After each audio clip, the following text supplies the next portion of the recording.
വർഷത്തിനു ശേഷം നിയമസഭാ തെരഞ്ഞെടുപ്പ് പ്രഖ്യാപിച്ചതോടെ ജമ്മു കാശ്മീരിൽ രാഷ്ട്രീയ നീക്കങ്ങൾ ചടുലമാണ്. ജമ്മു കാശ്മീരിൽ സ്വന്തം മുഖ്യമന്ത്രി എന്ന സ്വപ്നവുമായാണ് BJPയുടെ കരുനീക്കങ്ങൾ. 2014 25 സീറ്റ് നേടിയ BJP ഇക്കുറി മുഖ്യമന്ത്രി കസേര തന്നെയാണ് ലക്ഷ്യം വെക്കുന്നത്. എന്നാൽ നിയമസഭാ തെരഞ്ഞെടുപ്പിൽ BJPക്കെതിരെ വിശാല കൂട്ടായ്മ രൂപീകരിക്കാനാണ് കോൺഗ്രസിന്റെ ശ്രമം. 2 ദിവസത്തെ സന്ദർശനത്തിനായി രാഹുൽ ഗാന്ധിയും മല്ലികാർജുൻ ഖാർഗെയും കശ്മീരിലെത്തിയത് വെറുതെയല്ല. ജമ്മു കാശ്മീർ നാഷണൽ കോൺഫറൻസും കോൺഗ്രസും തമ്മിൽ സഖ്യ സാധ്യത തെളിഞ്ഞെന്ന സാഹചര്യം തന്നെയാണ് സന്ദർശനത്തിന് പിന്നിൽ. ഇന്ത്യ സഖ്യത്തിലായിരിക്കെ തന്നെ വേറിട്ട് മത്സരിച്ച ലോക്സഭാ തെരഞ്ഞെടുപ്പിൽ നിന്നും വ്യത്യസ്തമായി ഈ നിയമസഭാ തെരഞ്ഞെടുപ്പിൽ സഖ്യമായി ഇറങ്ങാനാണ് ഇരു പാർട്ടികളുടെയും നീക്കം. സെപ്റ്റംബർ 18, 25, ഒക്ടോബർ 1 തീയതികളിലാണ് ജമ്മു കാശ്മീരിലെ 90 സീറ്റുകളിൽ വോട്ടെടുപ്പ് നടക്കുക. ഒക്ടോബർ 4-നാണ് ഫലപ്രഖ്യാപനം. 2014-ലാണ് ജമ്മു കാശ്മീരിൽ അവസാനമായി നിയമസഭാ തെരഞ്ഞെടുപ്പ് നടക്കുന്നത്. ലഡാക്കും അന്ന് ജമ്മു കാശ്മീരിന്റെ ഭാഗമായിരുന്നു. പ്രമുഖ പാർട്ടികൾ ഒറ്റയ്ക്ക് മത്സരിച്ച തിരഞ്ഞെടുപ്പ്. ആകെയുള്ള 87 സീറ്റിൽ 28 നേടി PDP ഏറ്റവും വലിയ ഒറ്റകക്ഷിയായി. 25 സീറ്റ് നേടി BJP 2ാം സ്ഥാനത്തെത്തി.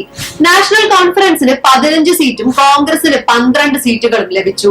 ആർക്കും കേവല ഭൂരിപക്ഷമില്ലാത്തതിനാൽ സംസ്ഥാനം ലഫ്റ്റനന്റ് ഗവർണറുടെ ഭരണത്തിലായി. തുടർന്ന് PDPയും BJPയും 2 മാസത്തോളം ചർച്ച നടത്തി, സഖ്യമുണ്ടാക്കി. PDP നേതാവ് മുഫ്തി മുഹമ്മദ് സിംഗ് മുഖ്യമന്ത്രിയായി അധികാരമേറ്റു. BJPയുടെ നിർമ്മൽ കുമാർ സിംഗ് ഉപമുഖ്യമന്ത്രിയായി. 2016 മുഫ്തി മുഹമ്മദ് സിംഗ് അന്തരിച്ചു. അതോടെ സംസ്ഥാന ഭരണം വീണ്ടും ലഫ്റ്റനന്റ് ഗവർണറുടെ കീഴിലായി. പിന്നീട് മുഫ്തിയുടെ മകൾ മെഹബൂബ മുഫ്തി കശ്മീരിലെ ആദ്യ വനിതാ മുഖ്യമന്ത്രിയായി സ്ഥാനമേറ്റു. എന്നാൽ തീവ്രവാദ സംഘടനയായ ഹിസ്ബുൾ മുജാഹിദീൻ കമാൻഡർ ബുർഹാൻ വാനി സുരക്ഷാ സേനയുമായി ഉണ്ടായ ഏറ്റുമുട്ടലിൽ കൊല്ലപ്പെട്ടതിനെ ചൊല്ലി PDPയും BJPയും തമ്മിൽ അടിയായി. ക്രമസമാധാന തകർച്ച ചൂണ്ടിക്കാട്ടി 2018 ജൂണിൽ BJP പിന്തുണ പിൻവലിച്ചു. ഇതോടെ സഖ്യ സർക്കാർ തകർന്നു വീണു. മെഹബൂബ മുഫ്തി മുഖ്യമന്ത്രി സ്ഥാനം രാജിവെച്ചു. പിന്നീട് നടന്നതെല്ലാം ചരിത്രമാണ്. ആർട്ടിക്കിൾ 370 പിൻവലിച്ചതും പ്രക്ഷോഭവും എല്ലാം തന്നെ. ജമ്മു കാശ്മീർ നിയമസഭാ തെരഞ്ഞെടുപ്പ് പ്രഖ്യാപനം വേഗത്തിലാക്കിയത് സുപ്രീം കോടതിയുടെ ഇടപെടൽ മൂലമാണ്. പ്രത്യേക പദവി റദ്ദാക്കിയ കേന്ദ്ര സർക്കാർ തീരുമാനം ചോദ്യം ചെയ്തുള്ള ഹർജികൾ പരിഗണിച്ച സുപ്രീം കോടതി ജമ്മു കാശ്മീരിന് സംസ്ഥാന പദവി തിരിച്ചു നൽകാൻ നിർദ്ദേശിച്ചു. 2024 സെപ്റ്റംബർ 30-നുള്ളിൽ നിയമസഭാ തെരഞ്ഞെടുപ്പ് നടത്തണമെന്നും ഉത്തരവിട്ടു. ലോക്സഭാ തെരഞ്ഞെടുപ്പിലെ ആവേശം നിയമസഭാ തെരഞ്ഞെടുപ്പിലും പ്രകടമാവുമെന്ന ആത്മവിശ്വാസത്തിലാണ് രാഷ്ട്രീയ പാർട്ടികൾ. ജമ്മു കാശ്മീരിലെ പ്രമുഖ പ്രാദേശിക പാർട്ടിയായ നാഷണൽ കോൺഫറൻസും PDPയും അധികാരം പിടിക്കാനുള്ള കരുനീക്കങ്ങളിലാണ്. BJP നേട്ടമുണ്ടാകാതിരിക്കാൻ വിട്ടുവീഴ്ചയാകാമെന്നാണ് കോൺഗ്രസിന്റെ നിലപാട്. കോൺഗ്രസ് നേതൃത്വത്തിലുള്ള ഇന്ത്യ സഖ്യത്തിന്റെ ഭാഗമാണ് നാഷണൽ കോൺഫറൻസും PDPയും. ഇക്കാരണത്താൽ ഇരു പാർട്ടികളും ചേർന്ന് വിശാല സഖ്യത്തിനുള്ള സാധ്യതകളാണ് കോൺഗ്രസ് തേടുന്നത്. പ്രത്യേക പദവിയും സംസ്ഥാന പദവിയും ഇല്ലാതായ ശേഷം നടന്ന മണ്ഡല പുനർനിർണയത്തിൽ ജമ്മു കാശ്മീരിലെ നിയമസഭാ മണ്ഡലങ്ങളുടെ എണ്ണം 87-ൽ നിന്ന് 90-ലേക്ക് വർദ്ധിച്ചിട്ടുണ്ട്.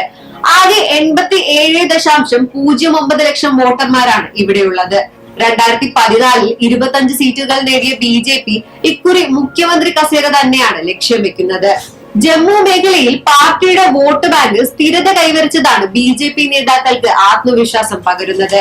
കശ്മീർ താഴ്വരയിൽ ചെറുകക്ഷികളുമായി സഖ്യമുണ്ടാക്കാനുള്ള നീക്കങ്ങളും BJP ഇതോടകം തുടക്കമിട്ട് കഴിഞ്ഞു. മണ്ഡല പുനർനിർണയം ഗുണം ചെയ്യുമെന്നും പാർട്ടി നേതാക്കൾ വിലയിരുത്തുന്നു.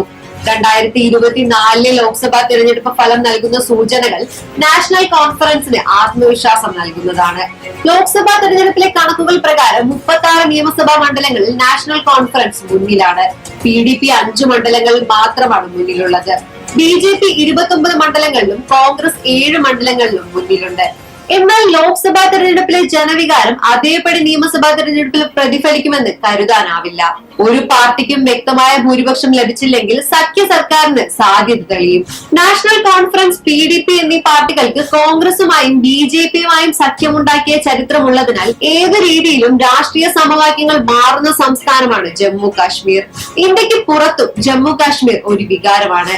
അയൽക്കാരായ പാകിസ്ഥാൻ, ചൈന, ബംഗ്ലാദേശ് എന്നിവർക്കൊപ്പം US, റഷ്യ, ബ്രിട്ടൻ, ഇറാൻ, തുർക്കി ഉൾപ്പെടെയുള്ള രാജ്യങ്ങളും യൂറോപ്യൻ യൂണിയനും ഏറെ താല്പര്യത്തോടെയാണ് ജമ്മു കാശ്മീരിലെ സംഭവ വികാസങ്ങളെ നോക്കിക്കാണുന്നത്. കശ്മീർ അശാന്തമാണെന്ന പാകിസ്ഥാൻ വാദത്തിന്റെ മുനയൊടിക്കാനുള്ള ഇന്ത്യയുടെ ഏറ്റവും ശക്തമായ ആയുധമാണ് ജനാധിപത്യപരമായ തിരഞ്ഞെടുപ്പ് പ്രക്രിയ.